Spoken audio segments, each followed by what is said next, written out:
Do you feel that this attack could open a window of opportunity for Ukraine to turn the tide of this war by waging this war inside Russia? If Ukraine continues to attack Russia's strategic and not only strategic aviation, what would this mean for the Russian side? And could this force Putin to make any kind of compromise at least? Well, of course, now Russia is having to think about where do they have their Air Force, what bases are there, where do they have air defense, can they protect all their airfields, and can they protect all of their critical infrastructure, the oil and gas infrastructure, ammunition factories, all of these things. Because now they can see that every single thing inside Russia can be reached. This is a hell of a recognition now that Ukraine can touch every part of Russia with capability. So this is going to be a challenge for the air defense commanders of the Russian Federation, and also where do they put stuff? You remember, you'll be aware that in the Second World War, the Soviet Union moved a lot of their defense industry to the east of the Ural Mountains because they were concerned that the German Wehrmacht was getting too close and would capture or destroy it. So now you cannot go hide behind the Ural Mountains anymore. You've got to find other ways to protect critical assets from the long reach of Ukrainian armed forces and Ukrainian intelligence. I think also it's clear, or at least it seems to me, that Ukraine is no longer hindered by anything, by U.S. policy or even European governments. Chancellor Merz the other day said that anything that Germany has provided to Ukraine can be used without restriction. So I would anticipate we're going to see more and more of these kinds of things. I certainly hope so. And how do you see the main implications of this strike on Russia's aviation for global nuclear deterrence? Because some military experts believe that global nuclear powers would reconsider its protection of its own strategic aviation and could try to make any kind of better defense for them, basing on airfields, just try to protect this aircraft against any drone threats. Yeah, well, I think,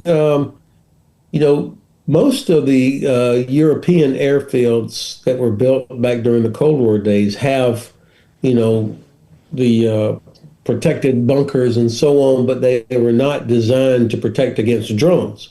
So now you've got to have overhead protection, but also the doors, the entrance, so that drones could not fly in and, where one or two drones destroys a door, then another one comes in. So this is a different, more sophisticated defense that's required to protect against these kind of things. And I'm sure a lot of other people are thinking about how could they get truckloads of drones and park them next to, U.S., British, German, Italian facilities. So this is the technology is not brand new, but the innovation, the way the Ukrainians did it, that's what's really remarkable to me. So how do you protect against that? And again, you cannot protect everything, so you think you have to prioritize what you protect, but also you want to go after the ability of the enemy to actually do these things. Go kill that archer. Let's also cover Pentagon's comments on this attack. A senior U.S. defense official told CNN that Ukraine's attack showed a level of sophistication that they had not seen before. Have they underestimated Ukraine again? So for sure, many people have consistently underestimated Ukraine. There's no doubt about it, including in the White House and a lot of elected officials. But I would say that there are quite a few intelligence professionals in the West, in the U.S. and in UK, for example, and military that have seen the Ukrainians up close and realize the technical expertise that they have. I remember the first time when we delivered, I was still in the Army, and we delivered the Q-36 radar, which is a counter-fire radar, to Ukrainian armed forces. I think this was like 2016 probably. And we provided a few of these, and I was astounded how that radar was more effective than I realized. When you put it in the hands of Ukrainian soldiers that are under fire from Russian artillery and Russian rockets, they became very, very good. And the radar was better than I realized, to be honest. So since then, I've always assumed that Ukrainians were very good technically and creatively, and it's only gotten better. But I think probably people who don't pay close attention to this all the time have underestimated. Certainly the president and the vice president have, and other people around the president. We also haven't heard any kind of statement from US President Donald Trump or even from Pete Hegseth, despite the fact that Pete Hegseth, according to CNN, received updates on Ukraine's operation as he traveled on to Joint Base Andrews on Sunday. President Trump has been persuading us that Ukraine haven't had any kind of cards. Do you feel that Trump could realize that Ukraine has some cards, as well as his national security team? Could this also be another turning point of his thinking? Well, I wish it was, but I have zero confidence that this president is going to do anything meaningful to help Ukraine. Perhaps the reason that they have not commented, I don't know this, but they're trying to figure out what would they say.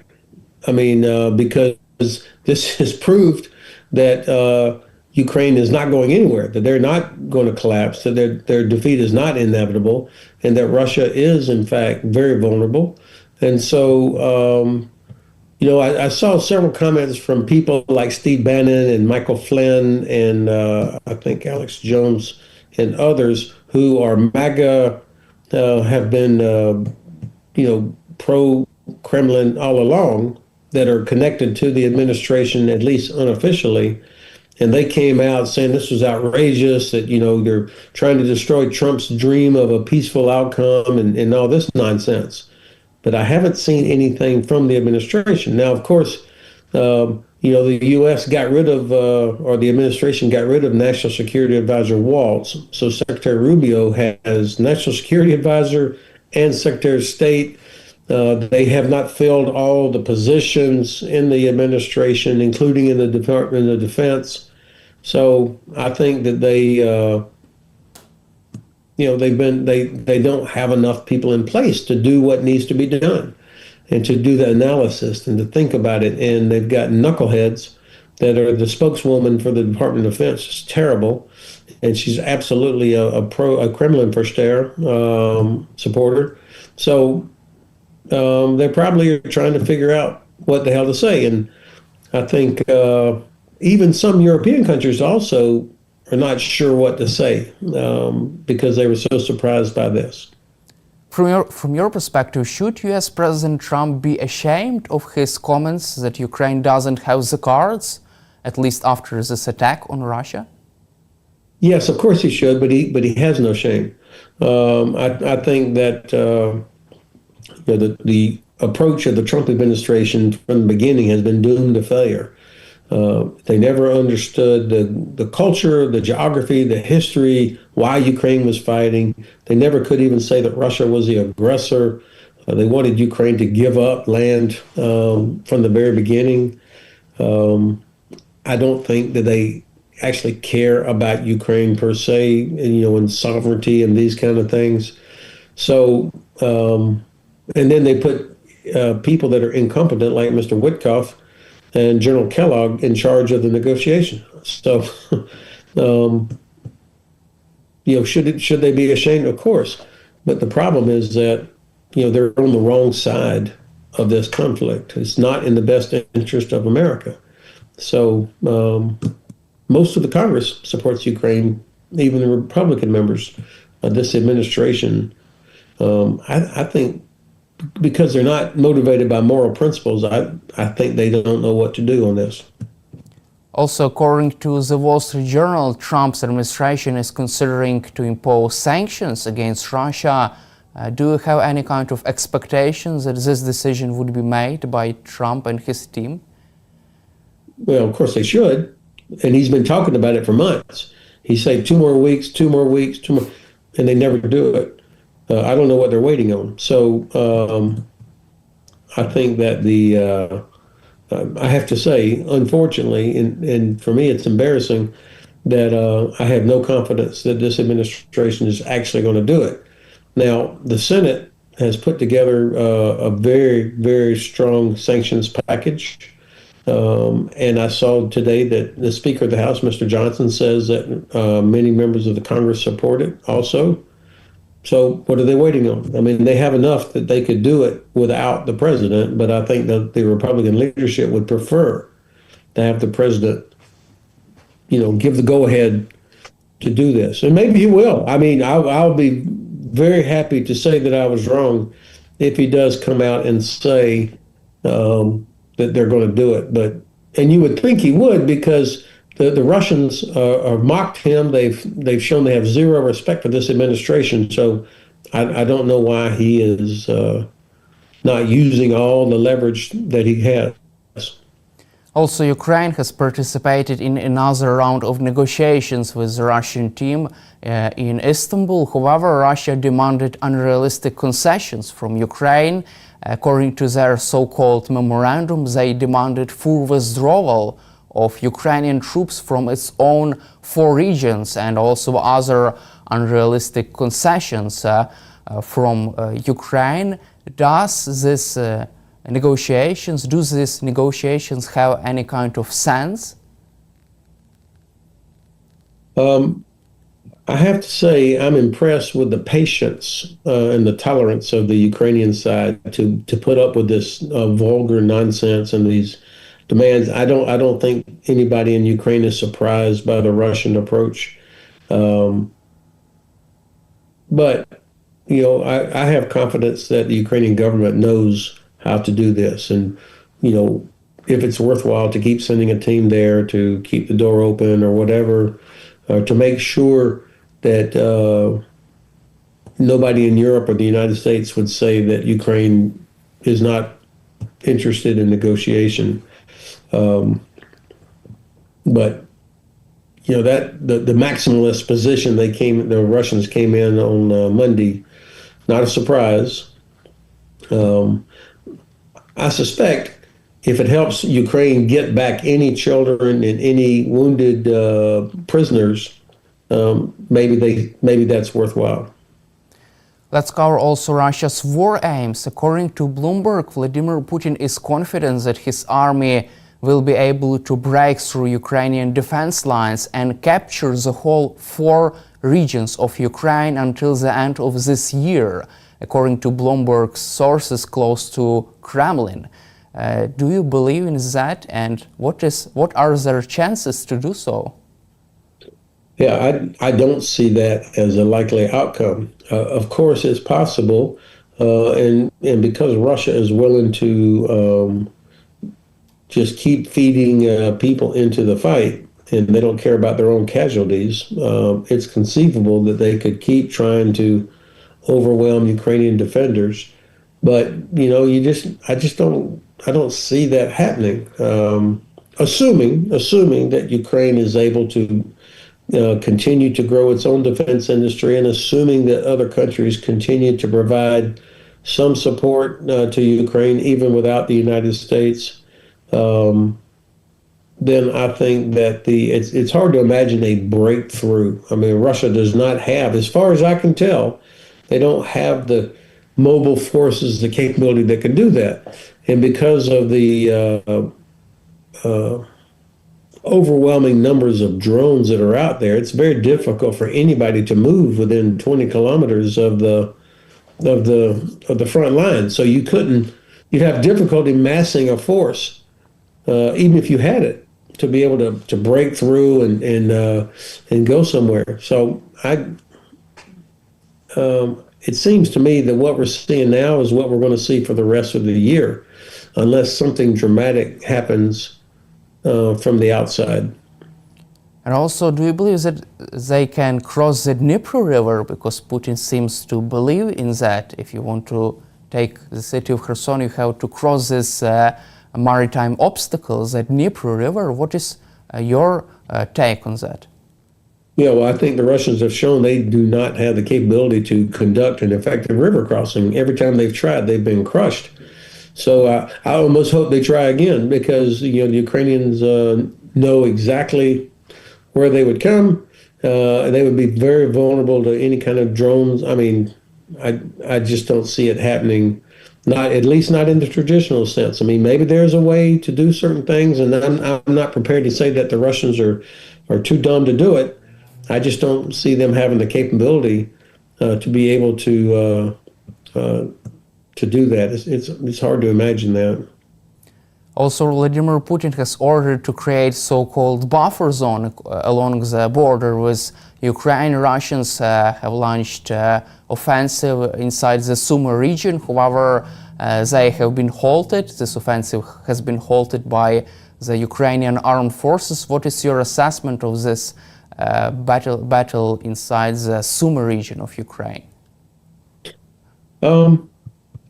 If as the lines become stabilized, then I think it just becomes, as Ukraine continues to develop more and more long-range capabilities, you start hitting Russian headquarters, you hit Russian logistics, you hit Russian artillery and rocket launchers. So this so-called buffer zone will be a shell, will be hollow if the Ukrainians are able to destroy those kinds of targets. That's how you neutralize Russia's only advantage of mass.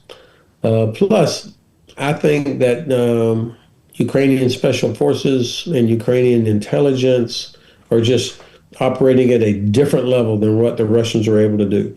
I mean, they're like, different capability, innovation, and Russia from the beginning has proved to me that they cannot defend themselves. I mean, this whole the Kursk operation last year, Ukraine crossed that border with no problem. What Ukraine has done going after Russian oil and gas infrastructure, the Russian general that was killed out in the outskirts of Moscow a couple of months ago by an exploding e-scooter. I mean, this is an amazing level of penetration. That's as good as or better than what the Mossad did with the famous pager attack on the Hezbollah. I mean, Ukraine is, that's where the Ukrainians are. And do you feel that Ukraine would be able to turn the tide in this war in the nearest future? As much as I want that, I don't see that happening unless there is some significant change externally.